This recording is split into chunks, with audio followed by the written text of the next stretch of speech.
What's good, YouTube? It's your boy, Only One KDB, and I'm back with another video. In today's video, bro, we got child celebrities who have terrible lives now. Now, if you're new to the channel, make sure you like, share, and subscribe. Turn on that post notification bell so you're notified I drop another banger, bro. We finna get to the video, bro. Y'all boys ready? I'm ready. Let's get it, bro. This video will cover 6 child stars who had a terrible life after fame, and we're going to begin by talking about Jake Lloyd, who played Anakin Skywalker in Star Wars: The Phantom Menace. Who the hell is Jake was Jake chosen Lloyd? to play Anakin from 3,000 potential candidates and would perform so well in the billion-dollar movie that he won the best performance in a feature film for an actor under the age of 10. While this might have implied that Jake had a promising film career ahead of him, he'd appear in only one more movie after Star Wars before announcing his acting retirement at the age of 12, explaining that he was bullied heavily as a result of the role. My entire school life was really a living hell, and I had to do up to 60 interviews a day. Other children were really mean to me. They would make the sound of the lightsaber every time they saw me, with this kind of harassment even continuing into Jake's high school and college experience. You know how they can be in high school. They're so charming and intelligent. College has been similar. They wouldn't let it go. In other interviews, Jake had been warned about the common path taken by child celebrities. Child stars have had a bit of a reputation. They turn to, life of drugs, so may the force be with you. Oh, well, thank you. Yet this advice seemed to have no impact, as his life began to go downhill beginning in 2015. Jake Lloyd has schizophrenia, stopped taking his medication, and attacked his mother. Indianapolis police were called to the home of Lloyd's mother, Lisa. She said the 26-year-old showed up and yelled at her. It's crazy how his life. it's crazy how people be looking at child stars and they be like, oh, you had the good life, or they might be looking at it from a fan or a supporter point of view, but they not they making it, from what they saying, they think he got like a perfect life and everything is all good because he a child star, but people don't really be knowing what you be going through for real behind the scenes.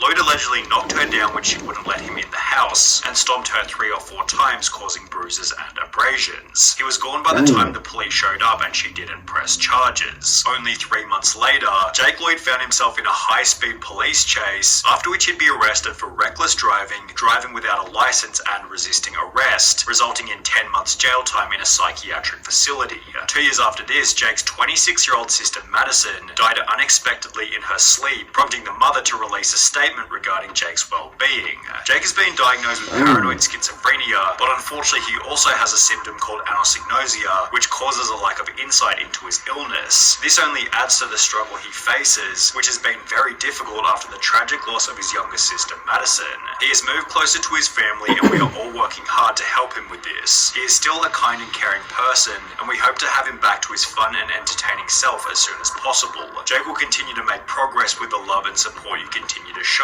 which is promising when compared to the life of Edward Furlong. After playing John Connor in The Terminator 2, Furlong began to mess with drugs, stating, "Hollywood F me up, man. Lots of money and lots of free coke will turn anybody into a cokehead," with this addiction resulting in his first arrest for driving under the influence without a license. Furlong attended rehab as a result of the incident and was able to stay sober for a number of years. However, by 2009, at the age of 32, he was back in the news for punching his girlfriend whilst on drugs. 3 years later, Furlong was arrested again, this time for domestic abuse against his new girlfriend, resulting in a further 6 months in prison, where he'd pick up a meth addiction, although this story actually has somewhat of a happy ending. In July 2022, Furlong announced that he had gotten his teeth fixed, was taking better care of himself, and had been sober for over 4 years. I'm much happier now, man. I mean, it feels so good to Shout out to him, bro.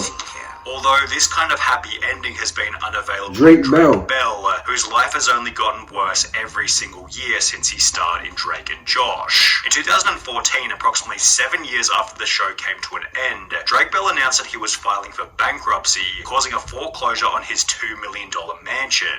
1 year later, in 2015, he'd be jailed for 4 days as a result of driving under the influence. However, the real drama didn't begin until mid-2020, when his ex-girlfriend would upload a video video on TikTok making some pretty severe accusations. Imagine the worst type of verbal abuse you could ever imagine, and that was what I got. It then turned into physical, hitting, throwing, everything. At the pinnacle of it, he dragged me down the stairs of our house in Los Feliz. My face hit every step on the way down. Drake Bell would defend himself by stating, "I never abused my ex-girlfriend or did so many of the other things Melissa falsely claimed on her TikTok video.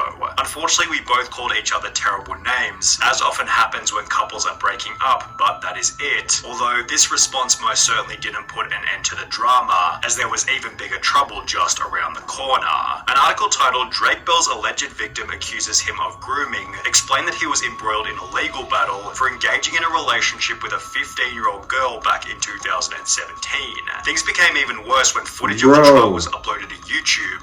Yeah, I heard about this. Disseminating matter harmful to juveniles, first-degree misdemeanor. Guilty. Let the record reflect defendant has pled guilty. The court accepts that plea. And while he would plead guilty to child endangerment, Drake Bell would then take to his Instagram to insinuate that he hadn't done anything wrong. Don't believe the media. If these claims were remotely true, my situation would be very different. I would not be here at home with my wife and my son. Despite finishing by stating that he was at home with his wife, this relationship would last only one more year, as in January 2023, on top of everything that had already happened, Drake Bell announced that he was also getting a divorce. Considering he's acted in only 2 productions since 2020, it's safe to say that Drake Bell's reputation is pretty much finished. Although he's not— These child stars done been through some shit, bro. I remember when I was little, bro. I used to think the same thing. I used to be like, bro, these child stars is amazing. I used to think they were they kind of were superstars to me when I was a kid. I used to think like, bro, these child stars is like superstars, but they really be going through real life problems though, bro. And they was really going through some shit behind the scenes, bro. It's just crazy, bro. The only Nickelodeon actor with a spot in this video, as the life of Amanda Bynes has descended into an even worse version of hell. Despite having one of the most famous faces throughout the 2000s, Amanda Bynes would announce her retirement from acting in 2010, stating that being an actress isn't as fun as it may seem. "If I don't love something anymore, I stop doing it. I don't love acting anymore, so I've stopped doing it. I know 24 is a young age to retire, but you heard it here first." She'd go on to state that the retirement was because "I literally couldn't stand my appearance in Easy A and I didn't like my performance. I was absolutely convinced that I needed to stop acting after seeing it. However, this is where things began to go downhill rapidly." In 2012, 2 years after retiring, she was charged with driving under the influence and hit and run on 2 separate occasions. 2 years after this, she'd be charged with driving under the influence again, with her court appearance displaying a significant physical decline from just 2 years prior. In the process, Amanda What's up with all these child actors driving under the influence? Ugly, before stating that she and her parents were no longer speaking, which accompanied some absolutely wild accusations about her father, including the statement that he had put a microchip in her brain.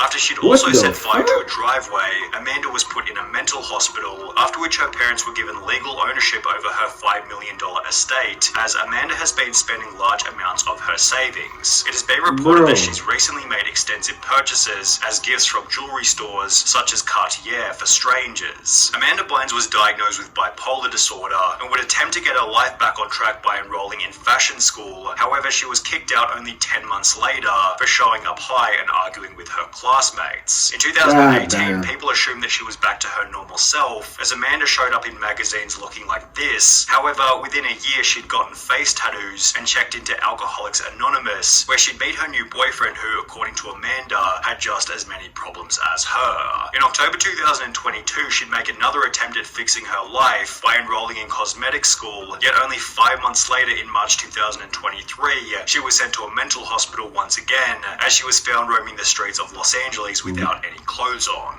Then there was Orlando Brown, whose role as Orlando Brown, he's crazy, Raven ended with an I ain't gonna say he's crazy, my bad, but after the show came to an end in 2007, Orlando began to focus on music, during which his life was kept fairly private until he'd enter news headlines approximately 9 years later. Between February and March 2016, Brown was arrested on 2 separate occasions on charges of domestic violence, obstruction of justice, drug possession with the intent to sell, and possession of contraband in jail. In February 2016, cops claimed he struck his then-girlfriend in the parking lot of a police station and was found by officers to be in possession of methamphetamine. methamphetamine. Orlando was given a notice to appear in court, yet he'd instead flee to Las Vegas, where he was caught by bounty hunters. You left California. It's a felony when you flee. I didn't flee. What are you doing here then, brother? You got a warrant for your arrest. After which things only became worse. A video was released of Orlando being kicked out of a friend's house after lasting only a week in rehab, which was followed by his appearance on the Dr. Phil show, during which he'd stated that he'd been sober for 4 years, despite clearly being under the influence on the show. I'm 4 years sober for a reason.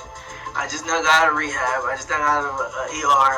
I'm not doing no more time away from my kids other than I need to. As a result of this episode, Orlando would return to rehab and get clean before discussing his experience on the No Jumper podcast. I had a 2-year binge of something that I should have never, ever indulged in. Meth? Yes, those situations, man, they won't ever happen again based off of the fact that where I'm trying to go. And while he'd end his statement by stating that those situations will never happen again, Orlando was back in the news approximately 7 months later in December 2022 after threatening a family member with a hammer. He's currently undertaking a psychiatric assessment to see if he's eligible for pleading insanity.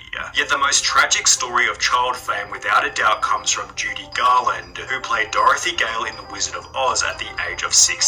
Whilst filming the movie, she was prescribed amphetamines to keep up with the production's grueling schedule, as well as barbiturates to help her sleep when the day was finally over. The studio also required Judy to stay incredibly thin, feeding her nothing but soup and lettuce leaves whilst on set, which she'd explained led to a poor self-image. By the time The Wizard of Oz was finished, she was being prescribed amphetamines from 4 different doctors to keep her weight down. I remember watching this in school. Although this lifestyle began to catch up to her. Drugs, getting up late, coming in late to work, and it turned into a nightmare for everybody concerned. She'd be fired from 3 different movies for intoxication and was constantly in the news for being completely broke. Her kids stated that the family couldn't even afford food at times, which accompanied angry slurred messages about being paid for work. She didn't get paid for that? She was broke when she recorded this, and not movie star down to my last Rolls Royce broke, homeless broke. No money to buy food broke. By the time Judy Garland was in her 40s, she looked about 15 years older, had been divorced 5 different times, and was performing in a New York bar for $100 per night. While Judy Garland maintained that she had never done anything wrong in her entire life. The only mistake I ever did, the only harm I ever did was sing Over the Rainbow. She would die of an overdose at the age of 47 on the exact same drug that she was prescribed during The Wizard of Oz, with her estate being worth a measly $40,000. Damn, bro. If y'all enjoyed that reaction, make sure y'all like, share, and subscribe, bro. That last story was sad. Well, all the stories are sad for real, but damn, bro. I'm out of here, bro.